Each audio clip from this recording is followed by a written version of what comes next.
Você sabe que tudo que a gente toca hoje, tudo que tem de música que você ouve por aí ou toca, ou que simplesmente ouve, a maior parte dessa música, suas bases foram concebidas ao longo da história da música ocidental e muitas vezes por tratadistas da música. Então, quer saber mais? Segue, me acompanha aí que eu já vou te explicar melhor. Mas antes, se inscreve no canal, dá like e tamo junto.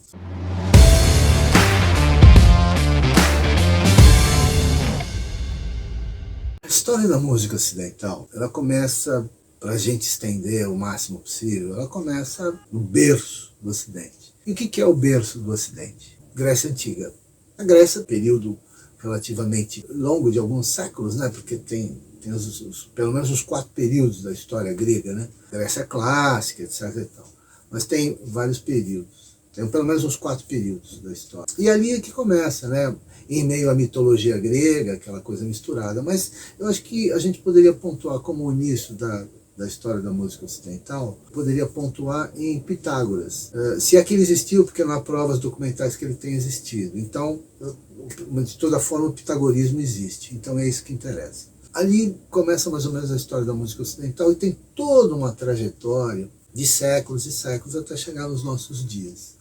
A música ocidental ela passa por um processo de desenvolvimento constante, de transformação, vamos dizer assim, constante, muito embora tenha longos períodos relativamente conservados dentro de uma lógica composicional. Talvez na Idade Média tenha sido o período mais longo da história da música no que se refere a uma estabilidade, né, de elementos. Ela está em constante transformação. Ela parte de uma perspectiva monódica, vamos dizer assim, para chegar a uma perspectiva harmônica, mas isso demorou séculos, né? Essa história da Grécia Antiga, que começa na Grécia Antiga, é só entre aspas, porque não se tem os documentos necessários para se saber como é que era a música na Grécia Antiga.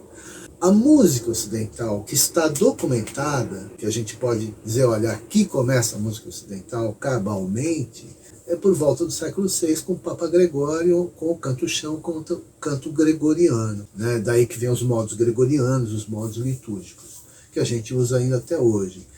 Então, o que acontece? A contar do Papa Gregório é aí do século VI para cá, mas a contar de Pitágoras aí é 5, 6 séculos antes de Cristo. Então veja bem, de Pitágoras até os nossos dias daria mais de 2000 anos, né? 2500 anos. Agora, a contar do Papa Gregório, que é onde documentalmente começa a música ocidental, aí você tem 1500 anos.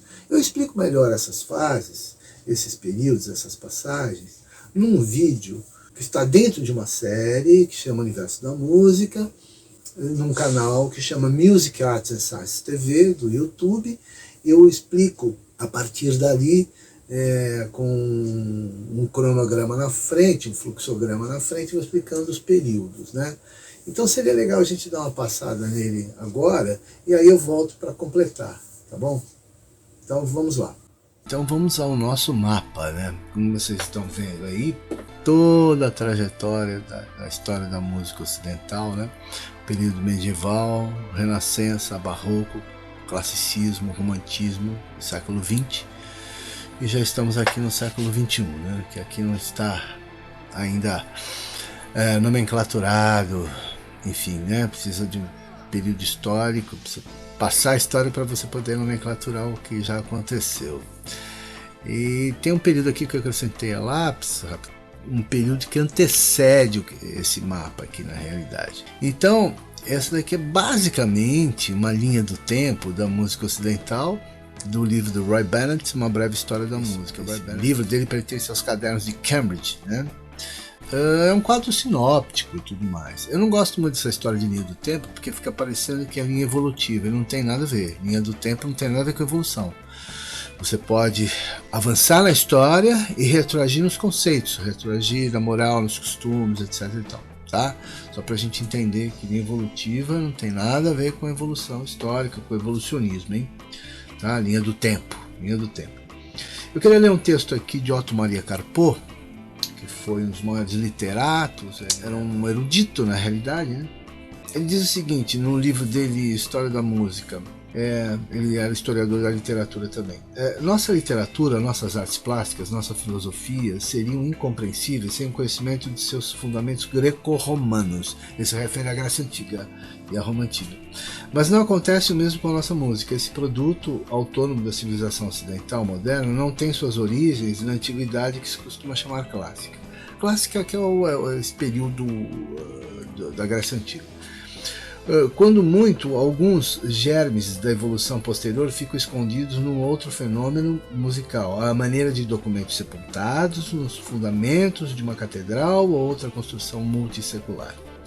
Esse fenômeno de importância realmente fundamental é o coral gregoriano, o canto-chão, o canto litúrgico da igreja romana.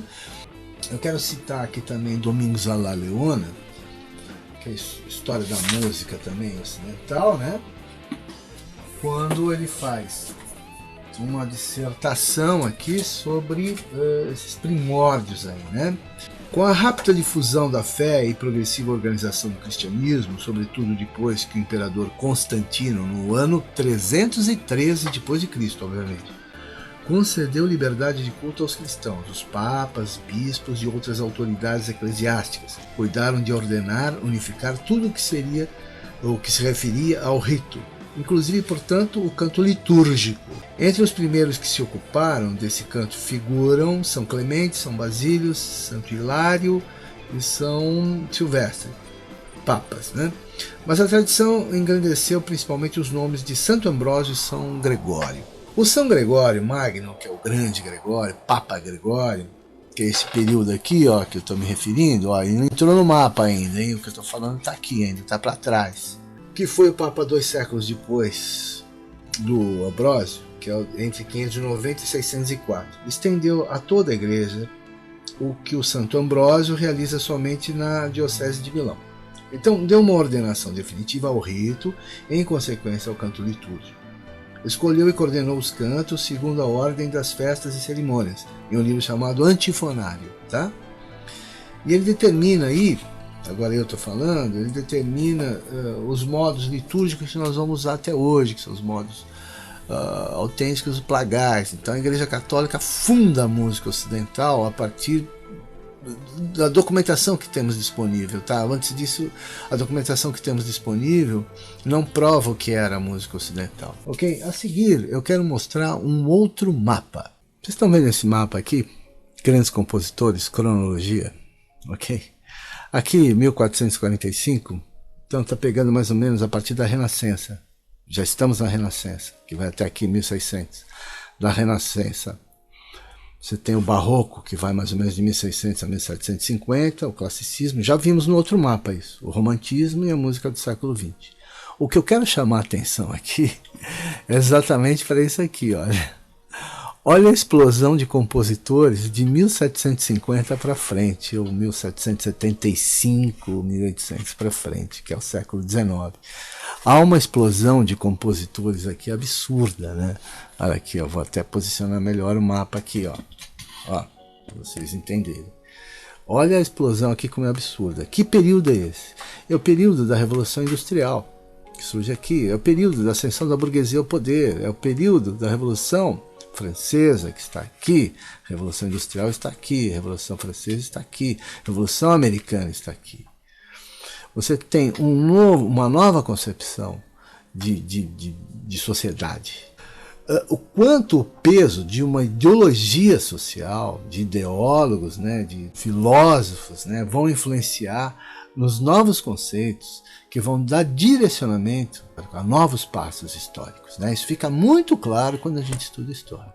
Nota, as novas ideologias surgidas nesse período demarcam forte influência nos caminhos da música e das artes em geral. Os conceitos da ciência harmônica ganham força nesse período e o mais importante tratado de harmonia, de Jean-Philippe Rameau, que deu base à harmonia que usamos ainda hoje, foi escrito e publicado nesse período. Então os grandes compositores que a gente considera hoje, que a gente fala bem, os Beethoven, os Bach, etc e tal, vem daqui. Johann Sebastian Bach estava aqui, ele morreu aqui. Tem os filhos de Bach também, Johann Christian e Carl Philipp Emanuel. Mas o Johann Sebastian Bach, esse aqui, ó, aqui, é uma demarcação que os historiadores fizeram para acabar com o barroco, mas na realidade não é assim. Um período entra no outro período. Na história não existe, acabou hoje uma coisa, começa outra amanhã. As coisas se perpassam, elas se entrecruzam, se entrelaçam, né? Vai terminando um movimento para começar um outro movimento, né? Então entender a história é uma coisa muito complexa, né? Tem que trabalhar muito. Por isso que a gente pensa que sabe. Eu sempre digo isso, né? Temos que estudar constantemente. Bom, como você viu aí, são vários períodos da história da música até chegar aos nossos dias. Só que eu vejo assim, o século XX é um divisor de águas fantástico, porque o século XX chega num processo de esgotamento total, porque o sistema tonal já estava esgotado desde o final do século XIX, né? Então chega no século XX, é tudo junto, né? Naquele trabalho, naquela obra do Eric Hobsbawm, que foi um dos maiores historiadores do século XX, ele tem, dentro da obra dele lá, ele escreveu as eras, né? São 4 eras. E a última era que ele escreve é a era dos extremos. A era do capital, a era das revoluções, a era dos impérios. E a última era que ele escreve é a era dos extremos, que é também, podemos chamar, a era dos paradoxos, que é o século XX. Eu acho que o século XX é divisor de águas. A música avança até o século XX e depois ela se fragmenta num monte de outras coisas, e você tem vários caminhos. É óbvio que no século XX, quem fez a música ter esse caráter que ela tem e tal, hoje, dos nossos dias, foi muito mais a indústria da música, né? Que está dentro da indústria do entretenimento, entertainment, né? Na linguagem norte-americana. E aí isso tem um peso enorme, porque a música, se até o final do século XIX tinha um caráter mais regional, era processada de uma maneira, vamos chamar assim, mais orgânica, mais espontânea, no século XX ela passa a ser processada de maneira industrial. Os compositores e autores estão ali para produzir industrialmente. E aí surge um fenômeno novo que não existia, né? Em toda a história da música não existiu, que é essa coisa da indústria musical, da indústria fonográfica, etc. e tal. Nós não podemos perder de vista que só surgem umas médias, que são os meios de comunicação de massa. Esses meios só surgem cabalmente mesmo para valer só no século XX. Antes disso você não tinha meios de comunicação de massas. A imprensa era incipiente.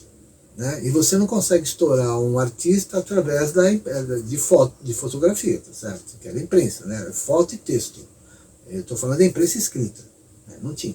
Só tinha isso, imprensa escrita. Século XIX, eu estou falando. Não tinha cinema, não tinha rádio, não tinha TV. Muito menos internet. Assim fecha o século XIX.